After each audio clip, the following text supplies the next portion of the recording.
It's been a few years since you wrote the music for The Waitress. Do you still feel a sense of proprietorship or ownership over it? Oh, 100%. Still your baby? I would not be here if I didn't. You know what I mean? Like I was sharing with someone that, you know, I have stayed so deeply invested in the life and the livelihood of this show, and we're still in all the casting sessions and giving direct approval over any changes that come through, and when the new casts and new companies come together, we're there in the rehearsal process every time we can be.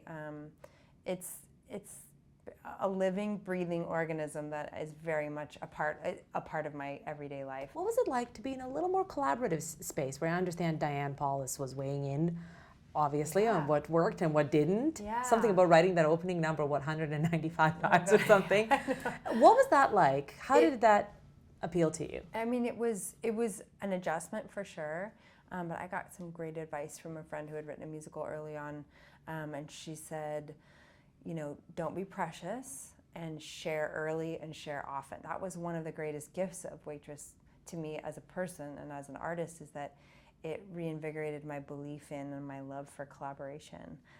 I got to see how much sweeter it actually is when you get to celebrate the success of something alongside the people who are sharing that journey with you.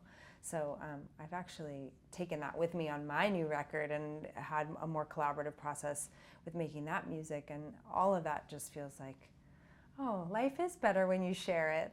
It's that old adage, but it's so true. While I understand that it wasn't the intent of it, it's an all-female creative team, which I have to admit, as somebody who loves Broadway and always has loved Broadway, it kind of blows my mind how rare that still is, given that we're most of the audience. Yeah, it's true. So we were the first all-female creative team on Broadway, also all-female creative team of a musical in the West End. And it's a little sad that it's that it's 2019 and that's still, you know, we're still saying those stories, but it's becoming less unusual, and we get to just be an example of the many projects that are now in development and will come to fruition of all-female teams. And hopefully by 2029 we won't have to discuss this. Oh, look, it has all women. Look, can you believe girls do it? It's amazing. Musicals. Yeah. The fact that the characters, what drew you to it, is that they weren't perfect. They weren't heroes and villains. One of the things that people who don't like musicals often say is, oh, they're too clean cut.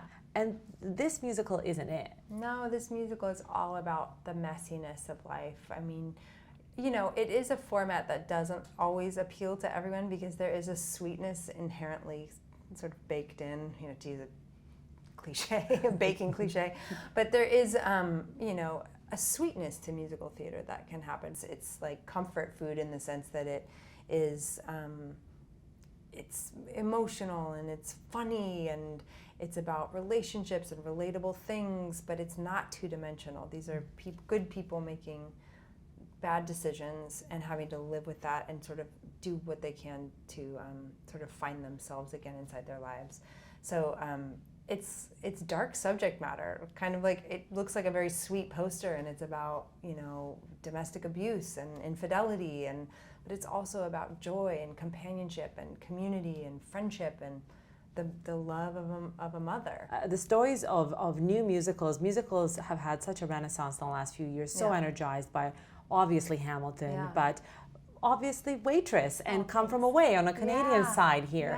What were some of the tips that you would give to people trying to create an original musical? I think you have to really thread the needle of taking in feedback and also staying really firm about what you're trying to make. But if you listen to all the voices in the room all the time, I think it's really easy to delude your vision. And I think we happily ended up in a place where we got to really preserve something and make something that we really believed in first and foremost. That's what I felt that was so liberating about working on this show, was like, it felt like anything's possible. You can write in any style, you can write in any genre, you can mix and match and take things you love from all kinds of feelings, and ultimately you're just trying to communicate a feeling and give people a really sense of a deeper sense of the character that's speaking. And I have to ask you about the Apple series as well, because I know we'll be covering it also. Yeah.